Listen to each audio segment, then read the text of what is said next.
Welcome back to my biblical journey. It's been a little bit longer than I planned once again. I am really not good at getting these out every week. I do try, but time gets in the way, or lack of time gets in the way. I feel like we need a 48-hour clock, so we have like a good amount of sleep, but also those extra hours in the day. I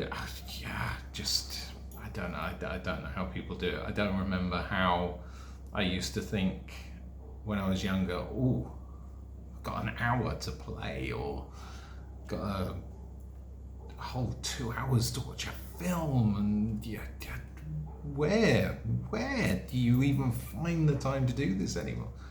Like, when it's time to watch the football, if I get a chance to, and you got the 2 kids and the wife doesn't like football, I don't know where you get time from. It's crazy. Anyway, we've had an odd week, or 2 weeks. We have had the shooting and killing of Charlie Kirk, which I'm sure all of you are aware of by now. Charlie Kirk was a big advocate for the Christian movement. Some of his views might not go down well with everybody, but they are opinions. And everyone's entitled to an opinion. Everyone. And I think it's quite sad that we get, well, not we, but people get offended by someone stating their opinion. It's like, it's okay to be offended, you know. It's okay. There's things that I'm offended about. It doesn't mean that I kick up a fuss and go out and shoot people. Charlie Kirk was a divisive figure. He had strong beliefs. Now, again, regardless of what you think of him, regardless what you think of some of his thoughts, he was a family man. He's left 2 children behind, and this is arguably been the most amount of vitriol that I've seen towards a person for quite a long time, and yet also the most support for someone that I've seen for quite a long time. It's like you either loved him or you hated him, and there doesn't seem to be an in-between. But yeah, I feel like there's been a shift. His death has shifted something in people, and I feel like we're going to see changes if we're not already seeing them. I feel like there's a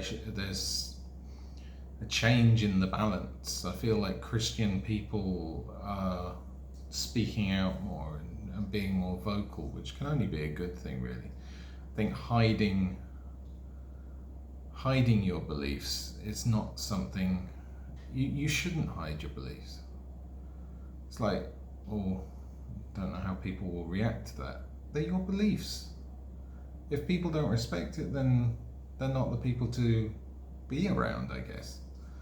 If they're offended by your beliefs, then sorry, my beliefs. I'm not taking them back.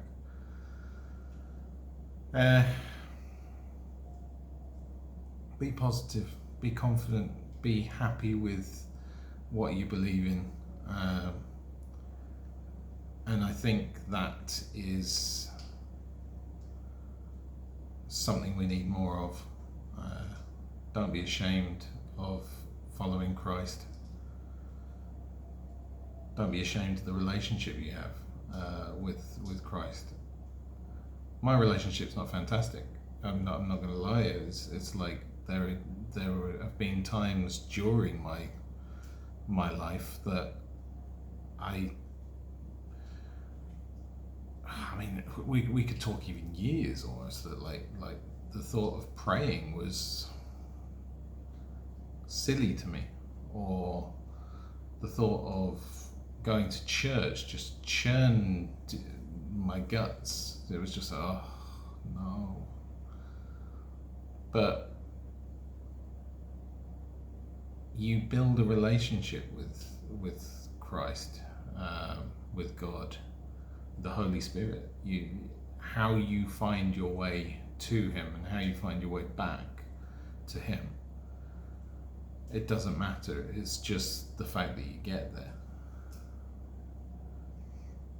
And yeah, I'm gonna shout out to JT from JT Follows JC.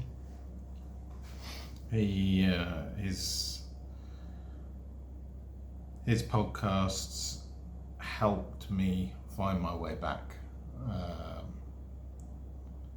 helped me see things in a different light, and inspired me to do this. So if I'm not saying that I'm a great person to be on video or a great person to be on a podcast, I and far too much, which I'm sure you've noticed. I know that my mum is keeping a running tally of the ums and on these videos, so I am trying really hard not to put many in on this one. The urge to do it there and then. But yeah, if my videos inspire anyone to be more outgoing with their faith, more vocal with their relationship with God, then I'm very happy that what I'm doing means something. And I've had great feedback, really, really nice words and messages from people that I don't really know as well, just saying that I'm doing a good thing. So, you know, if even one of you thinks that I'm doing a good thing, then I'm going to keep going. So, thank you, everyone. R.I.P. Charlie Kirk. And we are 8 minutes in, and I still haven't started Genesis 10. Come on, Steve. Genesis 10. Now these are the generations of the sons of Noah. Shem, Ham, and Japheth, and sons were born to them after the flood. This is going to be a book on a lot of names, so if I butcher them, I can only apologize. The sons of Japheth, Gomer and Magog and Madai, and Javan and Tubal and Meshech and Tiras. And the sons of Gomer, Ashkenaz and Riphath and Togarmah. It's amazing you don't hear many Togarmahs in today's society, do you? They don't roll off the tongue quite like the names of today, but still. And the sons of Javan, Elisha and Tarshish and Kittim and Dodanim. By these were the isles of the nations divided in their lands, every one after his tongue, after their families in their nations. And the sons of Ham, Cush and Mizram and Phut, not foot as in F-O-O-T, but P-H-U-T, Phut. Maybe it's Phut. Phut.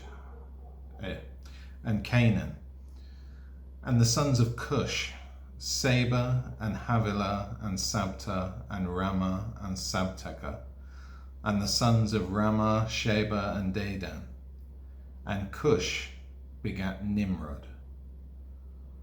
He began to be a mighty one in the earth. He was a mighty hunter against the Lord. Therefore it is said, like Nimrod, the mighty hunter against the Lord. In the beginning of his kingdom was Babel, and Erech, and Akkad, and Calneh, in the land of Shinar.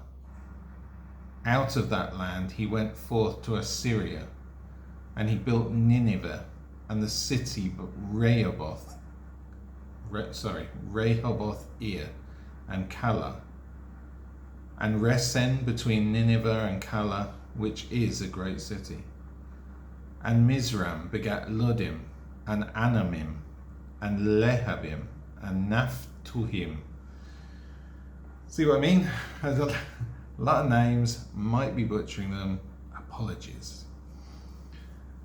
And Patrishim, and Casluhim, from whom came the Philistines, and Caphtorim. And Canaan begat Sidon, his firstborn, and Heth, and the Jebusite, and the Amorite, and the Girgashite, and the Hivite, and the Archite, and the Sinite, and the Arvadite, and the Zemarite, and the Hamathite, and afterward the families of the Canaanites were spread abroad.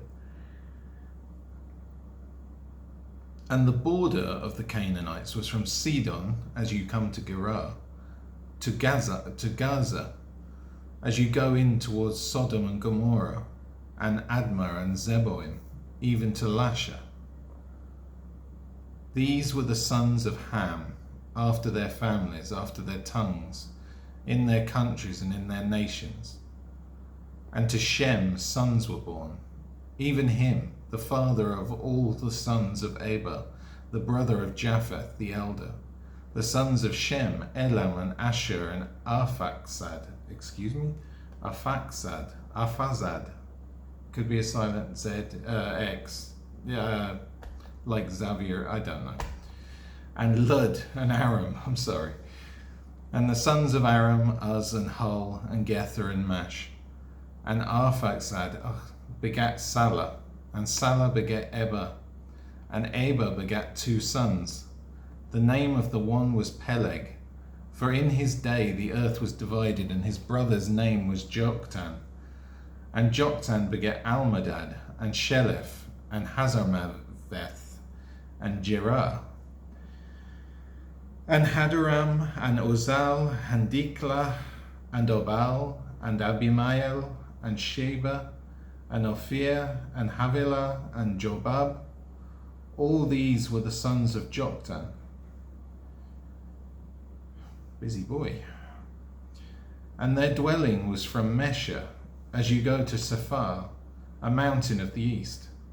These are the sons of Shem after their families, after their tongues, in their lands and after their nations. These are the families of the sons of Noah, after their generations, in their nations, and from these were the nations divided on the earth after the flood. I think it depends how many people have stuck with me to this point. I am going to press on with chapter 11 as well, Genesis 11, because I kind of feel like we didn't get very far there. It was a lot of names, and maybe I'm going into another book of a lot of names, but we I think I'd like to get the names out of the way because, yeah, I mean, we obviously learnt who the families were after Noah, and he had many grandsons and great-grandsons and what have you. And it's interesting that we're only told about the sons and grandsons, and how many daughters and granddaughters and great-granddaughters were there? Because, I mean, if they were more in number, then we can kind of see how populating the earth becomes a bit more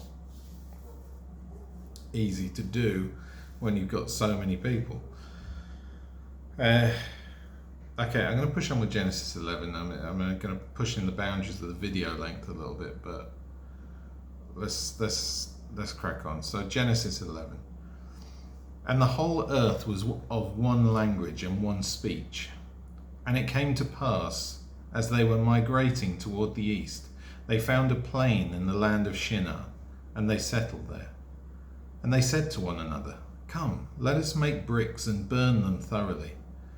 And they had brick for stone, and they had asphalt for mortar. And they said, "Come, let us build us a city and a tower, with its top reaching into the heavens, and let us establish a name for ourselves, lest we be scattered upon the face of the whole earth." And the Lord came down to see the city and the tower which the children of men had built. And the Lord said, "Behold, the people are one, and they all have one language, and this is only the beginning of what they will do. Now nothing which they have imagined to do will be restrained from them. Come, let us go down and there confuse their language, so that they cannot understand one another's speech." So the Lord scattered them abroad from that place upon the face of all the earth, and they quit building the city. The Babel story has always interested me, in the sense that you suddenly had a group of people that were wanting to build the Tower of Babel, which I believe, so I read somewhere that it was only actually about as tall as the Eiffel Tower. So I mean, it wasn't exactly touching the heavens, but I suppose of the time it was huge. And I also I saw something, or listened to something, that an explanation of everyone speaking the same language was,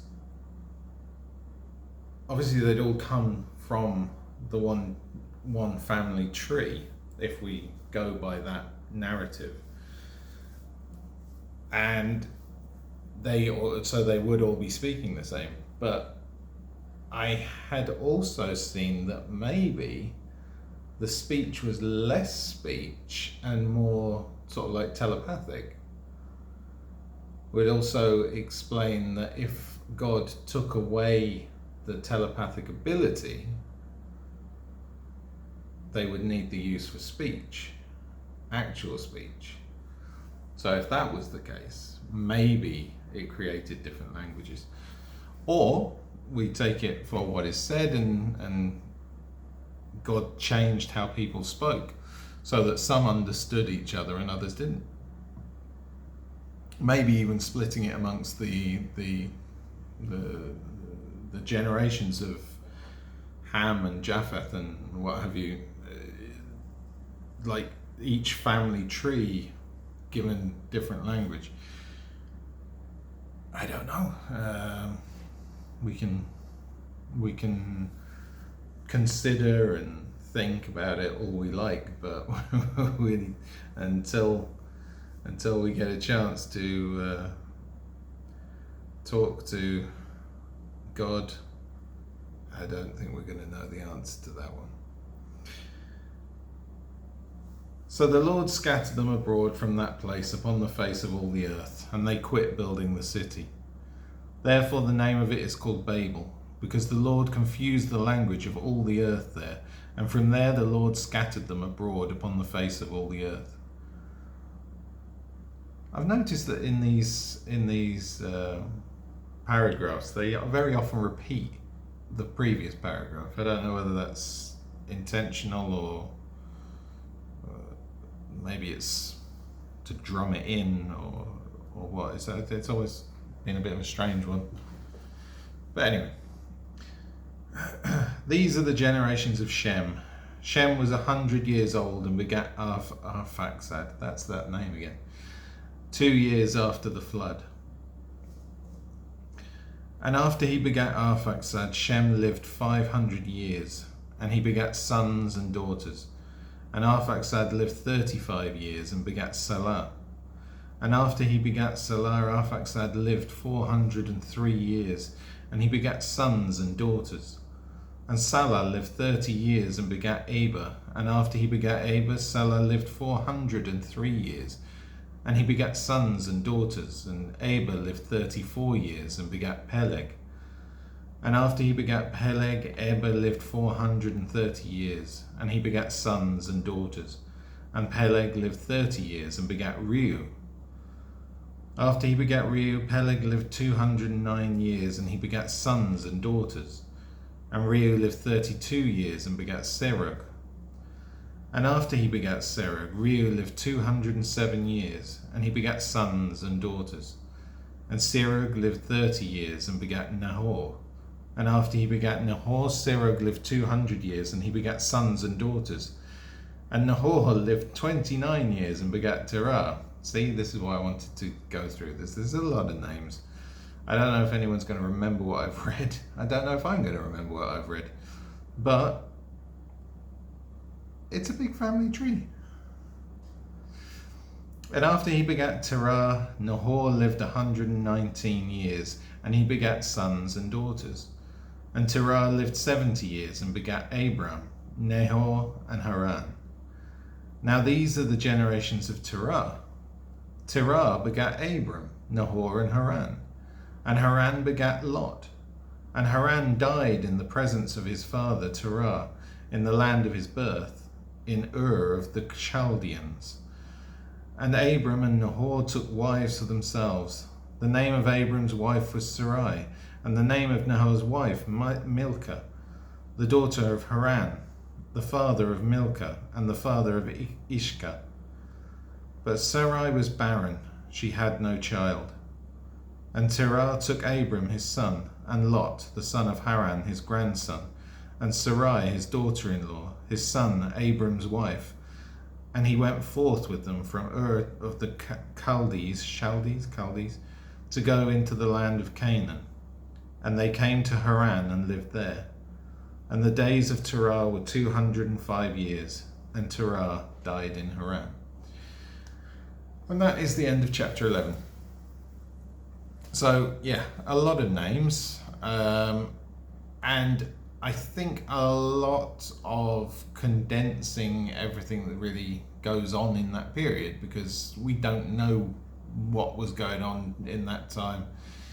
Really, if we wanted to break down each family tree, that would take some time. Now, the main name that stood out was Nimrod. Nimrod was the one that wanted to build the city and build the Tower of Babel. And he had no faith in God. He was not a good man in that sense.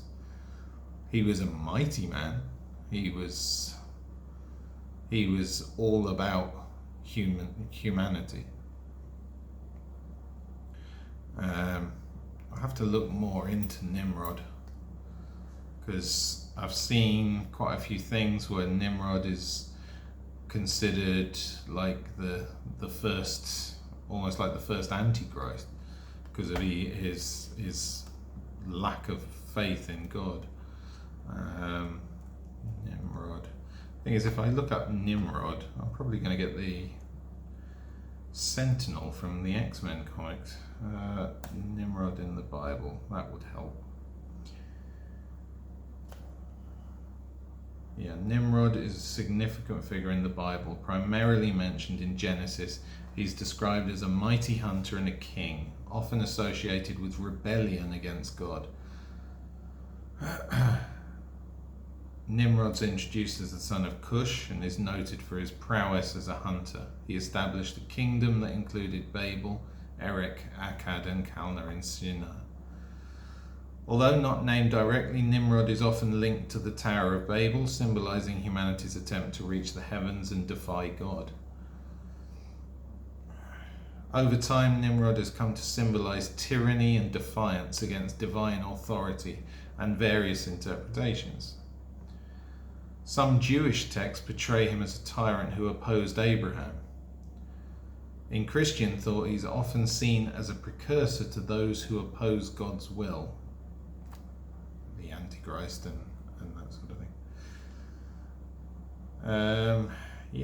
Nimrod's legacy continues to be a topic of interest in theological discussions and cultural references. We can always delve into Nimrod a little bit. Nimrod, the evil one, biblical stories explained.